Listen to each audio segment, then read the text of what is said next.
ମଣିମାନ୍ତେ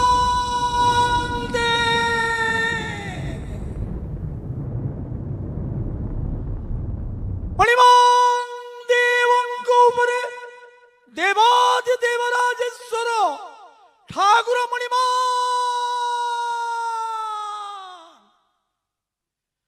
ଏକା ତ ଭକତ ଜୀବନ ଭକତ ନିମନ୍ତେ ତୋର ଶଙ୍ଖ ଚକ୍ରେ ଚିହ୍ନ ଏକା ତ ଭକତ ଜୀବନ। ଭକ୍ତ ଓ ଭଗବାନଙ୍କ ମିଳନର ଯାତ୍ରା ରଥଯାତ୍ରା।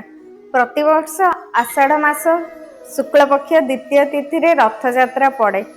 ମାଦାଳ ପାଞ୍ଜି ଅନୁସାରେ ପୂର୍ବେ 6ଟି ରଥ ହେଉଥିଲା। ବାଙ୍କି ମୁହାଣରେ ଏକ ନଦୀ ଥିଲା। ତିନି ଠାକୁର ଶ୍ରୀମନ୍ଦିରରୁ ନଦୀ ପର୍ଯ୍ୟନ୍ତ 3 ରଥରେ ଆସୁଥିଲେ। ନଦୀ ପାର ହୋଇ ପୁଣି 3ଟି ରଥରେ ଗୁଣ୍ଡିଚା ମନ୍ଦିରକୁ ଯାତ୍ରା କରୁଥିଲେ। ରାଜା ନରସିଂହ ଦେବ କାଳକ୍ରମେ ସେହି ମୁହାଣଟି ପୋତିଦେଲେ।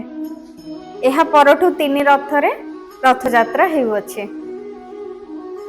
ନେତ୍ରୋତ୍ସବ ଓ ନବଯୌବନ ଦର୍ଶନ ପରେ ରଥଯାତ୍ରା ହୋଇଥାଏ।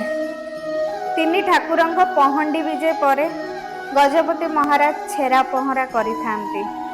ଶଙ୍ଖ ହୁଳହୁଳି ଘଣ୍ଟ କୀର୍ତ୍ତନରେ ବଡ଼ଦାଣ୍ଡ ପୁରି ଉଠିଥାଏ। ପରମ୍ପରା ଅନୁସାରେ ମାଉସୀ ମା ମନ୍ଦିରରେ 3 ଠାକୁରଙ୍କୁ ପୋଡ଼ପିଠା ଭୋଗ ଲାଗେ। ସୂର୍ଯ୍ୟାସ୍ତ ପରେ ରଥ ଟଣା ନିଷେଧ। 3 ଠାକୁର ରଥରେ ଭକ୍ତମାନଙ୍କୁ ଦର୍ଶନ ଦେବା ପରଦିନ ଗୁଣ୍ଡିଚା ମନ୍ଦିରକୁ ବିଜେ କରିଥାନ୍ତି। ସମସ୍ତଙ୍କୁ ରଥଯାତ୍ରାର ଅନେକ ଅନେକ ଶୁଭେଚ୍ଛା ଓ ଅଭିନନ୍ଦନ। ଶୁଭ ରଥଯାତ୍ରା।